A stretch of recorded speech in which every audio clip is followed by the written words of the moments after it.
Welcome to my class on chemical reaction coupled to electron transfer process part 3.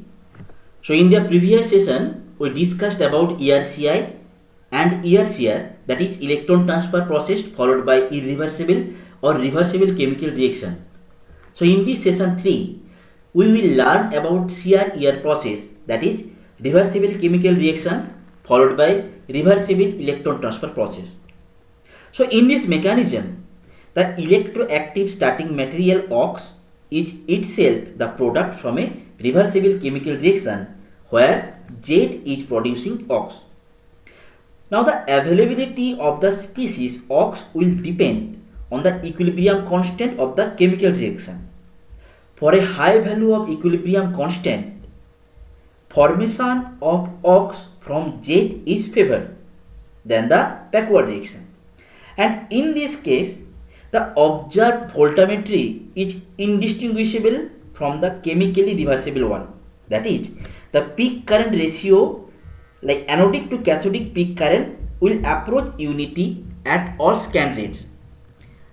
The scenario is similar for the very fast scan rates.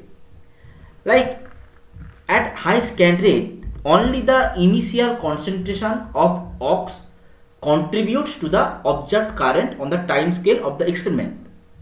Now this will also lead to reversible cyclic voltammetry plot. As you can see here, this is the cyclic voltammetry plot.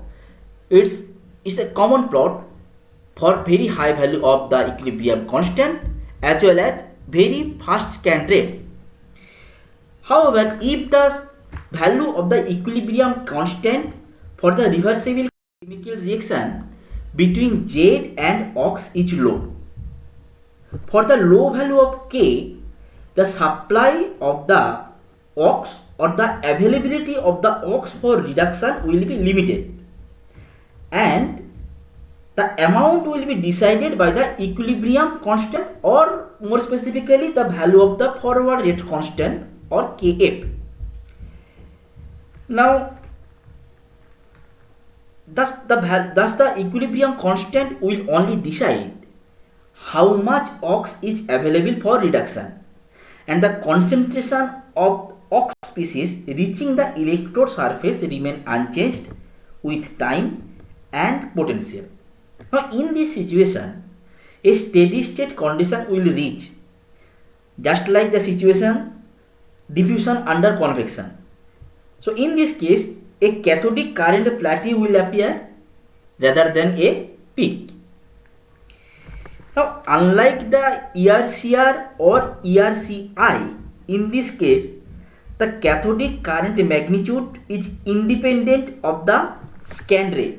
Again I am saying, for the low value of K, the cathodic current magnitude is independent of the scan rate. However, during the return scan or anodic scan, the current observed is peak shaped. As you can see here,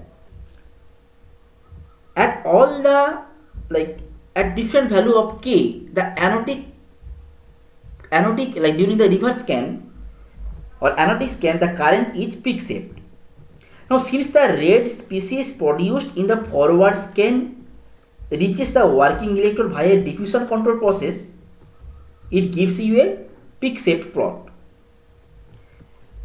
Now also the magnitude of the anodic current, as you can see from the cyclic voltammetry plot, for different value of the equilibrium constant, the magnitude of the anodic current is much larger than the steady state current measured on the cathodic plateau. So here, as you can see, when the value of the equilibrium constant is the lowest, say 0.1, there is the cathodic plateau. There is no peak during the cathodic scan. However, there is peak for the anodic scan, and the magnitude of the anodic current is much higher than the cathodic current.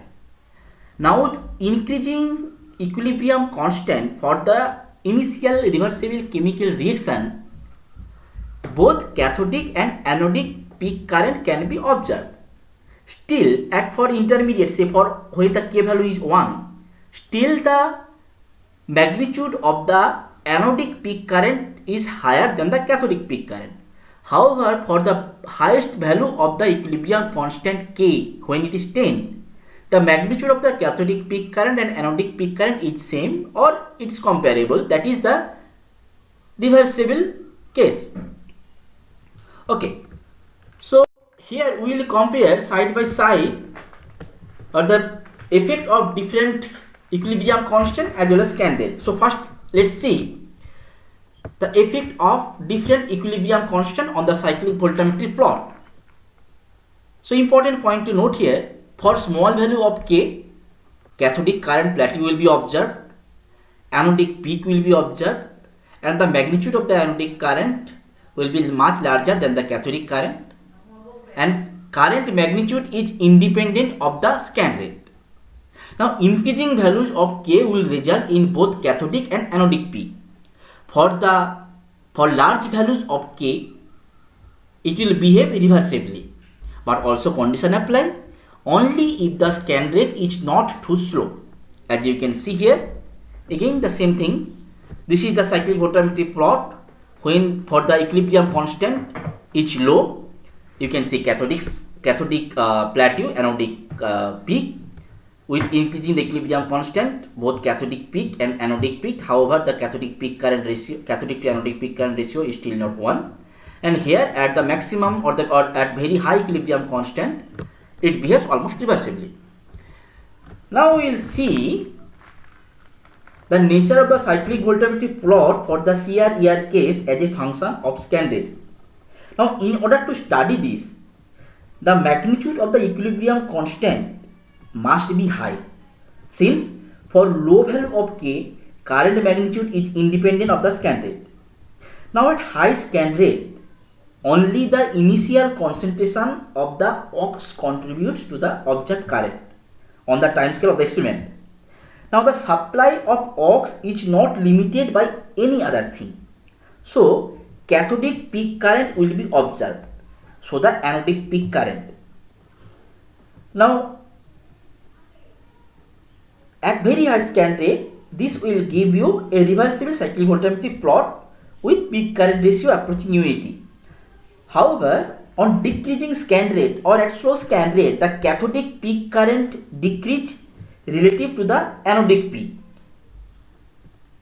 As you can see in this right hand side cyclic voltammetry plot, you can see at for a constant value of like equilibrium constant 10, at different scan rate, the cyclic voltammetry plots are given from 0.01 volt per second to 1 volt per second.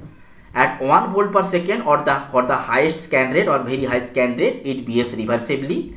However, for the lowest scan rate, it resembles to that of the cyclic voltammetry plot when the value of when the magnitude of the K was very low.